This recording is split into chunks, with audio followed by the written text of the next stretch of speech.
welcome to this YouTube video. For those of you that don't know who I am, I'm Vikki, and this new little series is gonna be all about Alphabet Mafia questions. So it's basically questions about the LGBTQ plus community. I take one question and I go into a lot more detail about that. So without further ado, let's get into it. Today's question is, why do we have a Pride Parade? I roughly knew why we had the Pride Parade, but I didn't know the exact history behind the parade. But we are going to delve into that and we're going to learn and discover together.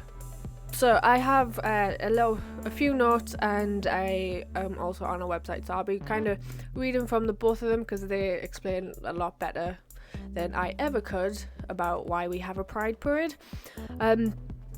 So obviously they occur annually.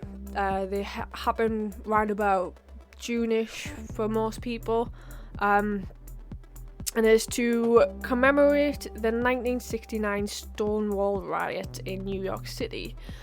The parade seeks to create community and honour the history of that movement. Now, you're probably wondering, what is the Stonewall Riots? I kind of knew about the Stonewall Riots, but I went in a lot more detail and done a little bit of digging, and we're going to find out what the Stonewall Riots are all about together. So the website that I'm currently on, I will link down below, or I'll link up there, one of the two, or I'll do both. But if we didn't have the Stonewall Riots, we will basically not have a Pride, or Pride Parade in particular. So I guess it's like a little bit of a story time, really. So the Stonewall Riots, also called the Stonewall Uprising, began in the early hours of June the 28th, 1969, in New York City. So basically the police raided Stonewall Inn, which is a gay club in New York, and it's located in Greenwich Village. And the raid basically started and sparked the riots, and for us to fight back, essentially. Because basically the police went in there and violently dragged, the people that were in that bar. If you didn't know, Stonewall Inn was a gay bar. We'll get into that later on. They basically dragged everyone that was in there, including the employees, out onto the streets, in a violent way. It wasn't peaceful at all. That led into 6 days of protests and violent clashes with law enforcement outside the bar. And the Stonewall Riots served as a catalyst for the gay rights movement in the United States and around the world. So essentially, they got dragged out of their safe space, which is the Stonewall Inn, which was a bar, a gay bar, and yeah, they basically went, "No, we're not having this anymore. We're gonna fight back." So that's why they rioted, and if they didn't do that, essentially we wouldn't have a pride at all. So the constant raids on the gay bar, because they got raided quite often by the police. So in the 1960s and preceding decades, we're not welcoming towards lesbian, gay, bisexual and transgender Americans, aka the LGBT community. For instance, socialization, that's a hard word to pronounce, socialization of same-sex relations was illegal in New York City. For such reasons, LGBT individuals flocked to gay bars and clubs, places of refuge where they could express themselves openly and socialise without worry. So essentially back then, gay bars were safety, and it was a way to safely interact and be themselves without getting arrested for holding someone's hand, or getting arrested and harassed by the police and authority in particular. However, the New York State Liquor Authority penalised and shut down establishments that served alcohol to known or suspected LGBT individuals, arguing that the mere gathering of homosexuals was disorderly. So thanks to activists' efforts, These regulations were overturned in 1966, and LGBT people could now be served alcohol, which being turned away by, like, if we got turned away for asking for some alcohol from a bar these days, like,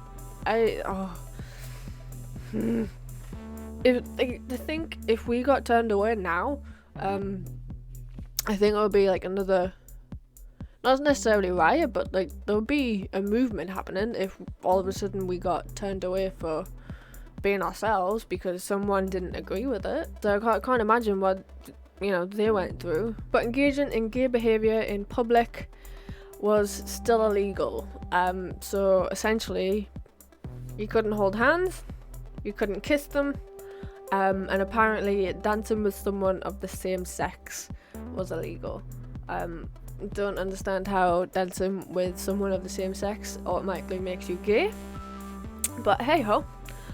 So obviously the police continue to harass the gay bars and raid them. Many bars still operated without liquor licenses, in part because they were owned by the Mafia. That's pretty interesting. Gay rights before Stonewall. Now, you're probably wondering, well, why are we talking about Stonewall quite a lot? If Stonewall didn't happen, we would not have a pride parade if it didn't happen. Stonewall is a massive part, and I think anyone in the Alphabet Mafia community, and generally anyone, I think people need to understand and listen to what happened back then. You know, if that happened today, I think we would all be pissed.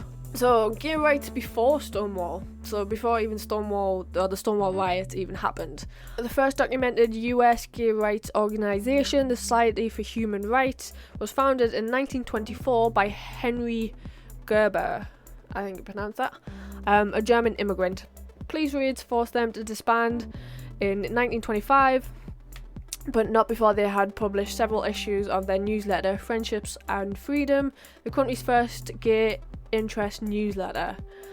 America's first lesbian rights organization, the Daughters of Bilitis, I think it's pronounced, was formed in San Francisco on September the 21st, 1955.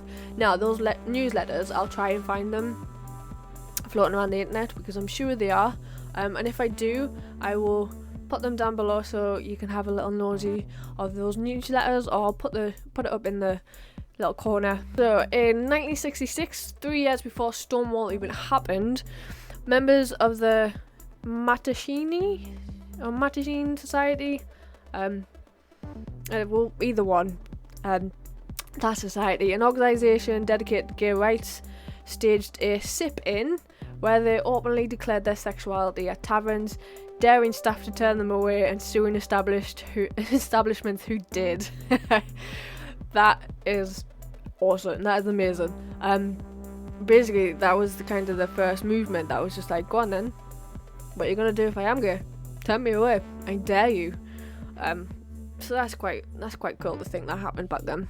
But obviously not cool that the whole riot and stuff and punishment for being gay, obviously that's not a good thing, that's a bad thing. But I guess if it didn't happen, we wouldn't be where we are right now. When the Commission on Human Rights ruled that gay individuals had the right to be served in bars, police raids were temporarily reduced. For a couple of years, so 3 years before Stonewall, the riots were reduced, so they were doing that on a regular basis before the Stonewall riots even happened, which it blows my mind. It blows my mind. So the Stonewall Inn was the place that it happened, hence why it's called the Stonewall Riots, or most people have heard of Stonewall at least.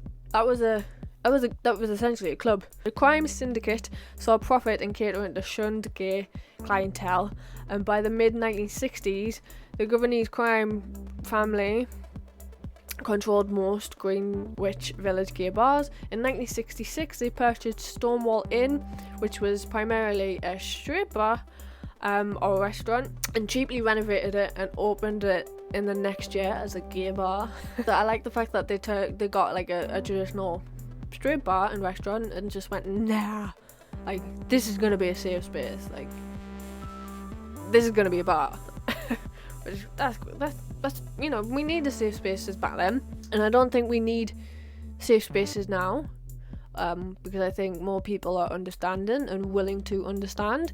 But you know, you still get some people that are against it. But personally, I think they're against it because they don't understand it, and they think that, you know, because we like someone of the same sex and they may happen to be of the same sex, they think that we're gonna like them. In reality, like, nah, bitch, like, we don't like you like that. Calm down. Stonewall Inn was registered as a type of private bottle bar, which did not require a liquor license, because people were supposed to bring their own liquor to that bar. So it was a bring your own liquor bar, basically. So club attendees had to sign their name in the books upon walking into the club to maintain the club's false exclusivity. I may have pronounced that word wrong, but hey ho. The Governor's family bribed New York's 6th Police Department to ignore the activities occurring within the club. So the fact that, like, you know, people had to bribe the police to stop rioting or like raiding, that, like, why? The fact that they had to pay to get them to stop with the violence or stop raiding, like, come on, dude, come on. So without police interference, the crime family could cut costs how they saw fit. The club lacked a fire exit,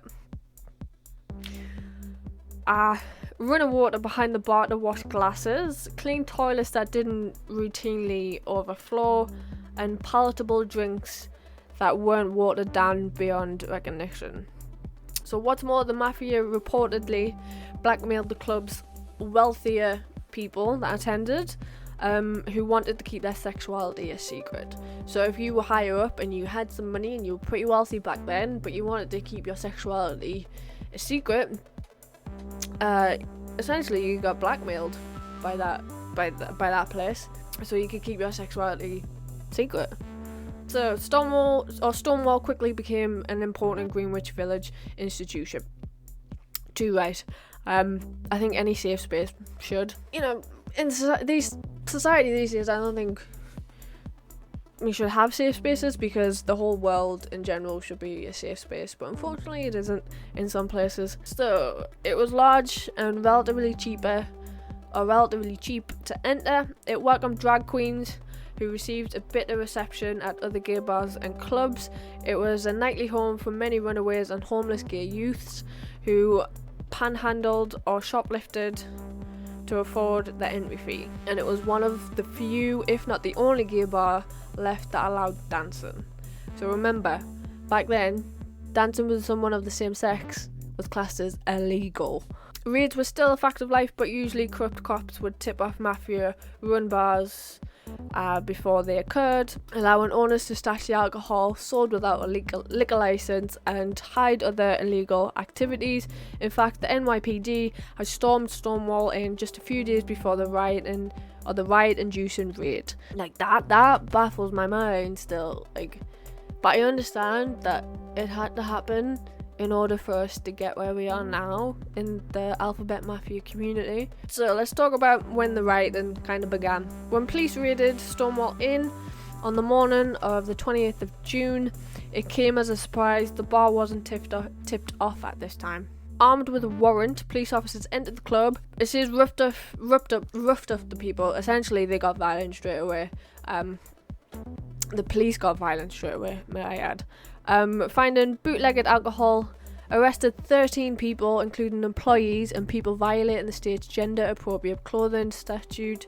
Female officers would take suspected cross-dressing people into the bathroom to check their sex. Fuck. Wow. Seriously? Mate, like, you wouldn't dream about doing that these days. How is that ever acceptable? The fuck? Like, if someone says to you that they identify as female, they identify as female. Like, if someone says they identify as male, they identify as male. Like, fuck, if someone tells you their pronouns are she and her, you bloody do that. You say she and her. If their pronouns are they and them, you say they and them. Like, oh fuck. So, fed up with the constant police harassment and social discrimination, which I think at that point, I think every fucker would. Everyone would be upset and angry and frustrated and would want to fight back. Come on. Angry people and neighbourhood residents hung around outside the bar rather than disperse, become increasingly agitated as the events unfolded, and people were aggressively manhandled. At one point, an officer hit a lesbian over the head as he forced her into the police van. She shouted to onlookers to act, inciting the crowd to begin to throw pennies, bottles, cobblestones and other objects at the police. My thoughts on that is the authorities went in with violence and expected them to be okay with that. If someone get angry at me for being gay, I'm gonna get angry back at you being a dick. So because of that little incident, with, you know, someone hitting a lesbian over the head and forcing her into the van, and people throwing stuff at the police, within minutes a full-blown riot involving hundreds of people began. The police, a few prisoners, and the Village Voice writer barricaded themselves in a bar, which the mob attempted to set on fire after breaching the barricade repeatedly. Too right? Like, there's a difference between a peaceful riot and a peaceful entry into a club. If you go into something peacefully, you're gonna be met with peace. Like, if you went in there all guns blazing, like, two white people are going to get angry. Like, the way that they've been treated, the way that they've been discriminated against multiple times by the police or by anyone who didn't agree with their sexuality, like, you know, you wouldn't dream about doing that these days. It's just people that do fling homophobic slurs at us, or, you know, don't like the fact that, you know, we like someone of the same sex, they're just not educated. They don't understand it, so they then fear the thing that they don't understand, and then they meet that with hatred. And we just need to educate. We just need to educate people, but we also need people to sit back and listen to the thing that they don't understand. The fire department and riot squad were eventually able to douse the flames, rescue those inside Stonewall, and disperse the crowd. But the protests, sometimes involving thousands of people, continued in the area for 5 more days, flaring up at one point after the Village Voice published its accounts of the riot. Let's talk about what the legacy, essentially, because if that didn't happen, and if we didn't fight back, we would not have we wouldn't have a pride. We wouldn't be where we are right now. Bear in mind, like, this was in America. It affected our community around the world. Like, it didn't just affect America's Alphabet Mafia community. Like, it affected the whole bloody world. Though the Stonewall Uprising didn't start the gay rights movement, it was a galvanizing force for LGBT political activism, leading to numerous gay rights organizations, including the Gay Liberation Front, Human Rights Campaign, GLAAD, formerly Gay and Lesbian Alliance Against Defamation, PFLAG, formerly Parents, Families and Friends of Lesbians and Gays. A year later, after the Stonewall Riots, on June the 28th, 1970, thousands upon thousands of people marched in the streets of Manhattan from the Stonewall Inn to Central Park, which they called Christopher Street Liberation Day, America's first gay pride parade. The parade's official chant was, "Say it loud, gay proud." You should be proud no matter what sexual orientation you identify as, no matter what gender you happen to identify as. You know, you should be proud of that, and I am proud to be part of this community. Like I said throughout this video, if those riots didn't happen and we didn't decide that we wanted to fight and we had enough, I dread to think what would have happened if we didn't do that. So Pride is all about, or the Pride Parade is all about, you know, standing together and shouting that, like, look, we're not going anywhere, like, we are here, and you need to get used to that, and you need to be okay with that. So hopefully we've learned a few things. I know I certainly have, because it was fun delving into what, you know, Stonewall Riots were all about, because like I said at the top of the video, I heard about Stonewall, but I didn't realise exactly what went down. It's scary to think that, like, you know, my parents were born in 66, so like, and like my granny was around at that time. Even though it was in America, like, that movement shaped the whole community around the world. So like, I would have liked to have a conversation with my granny to see whether she remembered that and what her thoughts were on that. A healthy discussion is always a good thing. So hopefully we learned a thing or two. I know I certainly did. I'm glad I started to do this series and look a little bit more in depth about my community. Like I keep saying, and I've said this numerous times throughout this video, if that didn't happen, can you think of what it would be like for the Alphabet Mafia today if that didn't happen? If that movement never happened? If that thing, like, if Stonewall just didn't happen and we didn't fight back and we didn't stand up for ourselves and be like, what, like, no, this, what you're doing to us is wrong. If we, you know, if we didn't do that, like, what kind of world would we live in now? Like, and that is the video. Hopefully you liked it, and you learned a thing or two, whether that's about our community that you're in, or whether you're someone who identifies as straight but you're wondering why we actually have a pride parade. That's your answer. Mainly it started because of Stonewall. Make sure you like, make sure you comment if you have a particular question about the Alphabet Mafia that you want me to answer. Make sure you subscribe, and I'll see you in the next one.